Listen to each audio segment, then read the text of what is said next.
Alassane Dramane Ouattara a convoqué les charlatans, les marabouts, les féticheurs et les professeurs d'université pour les consulter. Il s'agit de quoi? Quand il parle de ambulance noire là, Ado veut savoir, il s'agit de quoi? Ambulance noire là, il veut savoir coûte que coûte, il s'agit de quoi?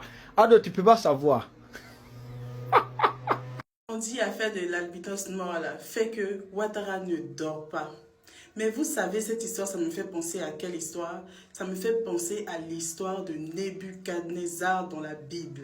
Le Nebuchadnezzar, roi de Babylone. Quelle coïncidence! On appelle comment la Côte d'Ivoire ou Abidjan, qui provient du mot Babylone. Hein? Nebuchadnezzar, roi de Babylone, qui avait construit une grande forteresse qui était enflée d'orgueil, que Dieu a frappé. Ça me fait penser à la même histoire que Nebuchadnezzar, avec Daniel qui a interprété son songe que personne ne pouvait interpréter.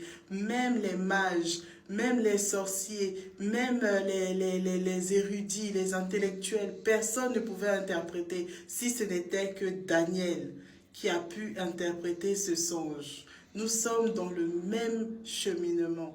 Nebuchadnezzar Ouattara, roi de Babylone, qui est orgueilleux, enflé d'orgueil, tire vers sa fin. Écoutez l'histoire de Nebuchadnezzar et vous verrez que c'est exactement la même chose qui se passe en Côte d'Ivoire. Imaginez l'homme le plus puissant du monde tout perdre à cause de son orgueil?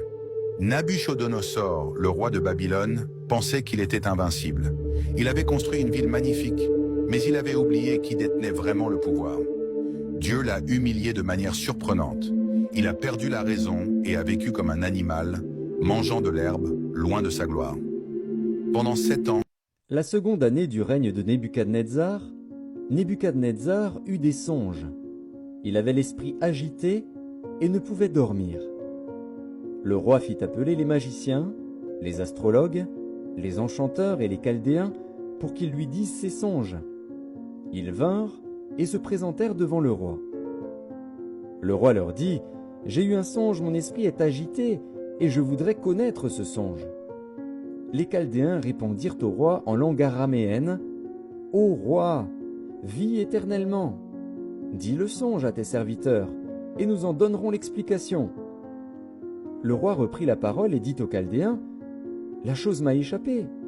Si vous ne me faites connaître le songe et son explication, vous serez mis en pièces, et vos maisons seront réduites en un tas d'immondices.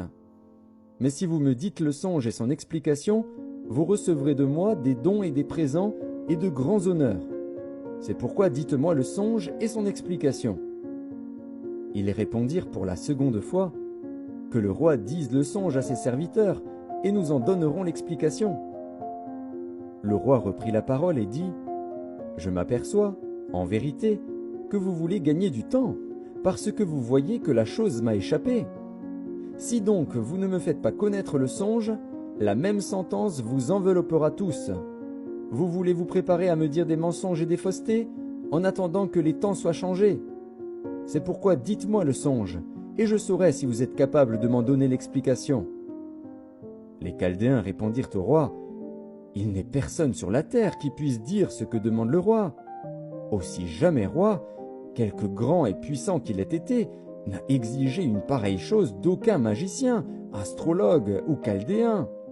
Ce que le roi demande est difficile, il n'y a personne qui puisse le dire au roi, excepté les dieux, dont la demeure n'est pas parmi les hommes. » Là-dessus le roi se mit en colère et s'irrita violemment.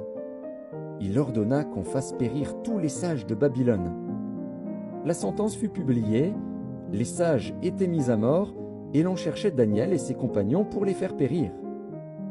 Alors Daniel s'adressa d'une manière prudente et sensée à Arjoc, chef des gardes du roi, qui était sorti pour mettre à mort les sages de Babylone. Il prit la parole et dit à Arjoc, commandant du roi, « Pourquoi la sentence du roi est-elle si sévère ?» Arjoc exposa la chose à Daniel. Et Daniel se rendit vers le roi et le pria de lui accorder du temps pour donner au roi l'explication.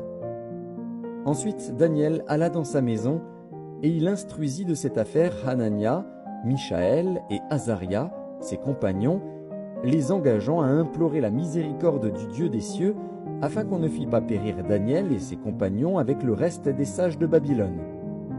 Alors le secret fut révélé à Daniel dans une vision pendant la nuit. Ils ont jeté Daniel, parce que jeté Daniel, Wendam n'est pas jeté Daniel, il n'est pas volé, jeté Daniel dans les trous. Animal bouffe, oublie, ne peut pas manger Daniel. L'esprit de Dieu éblouit Daniel.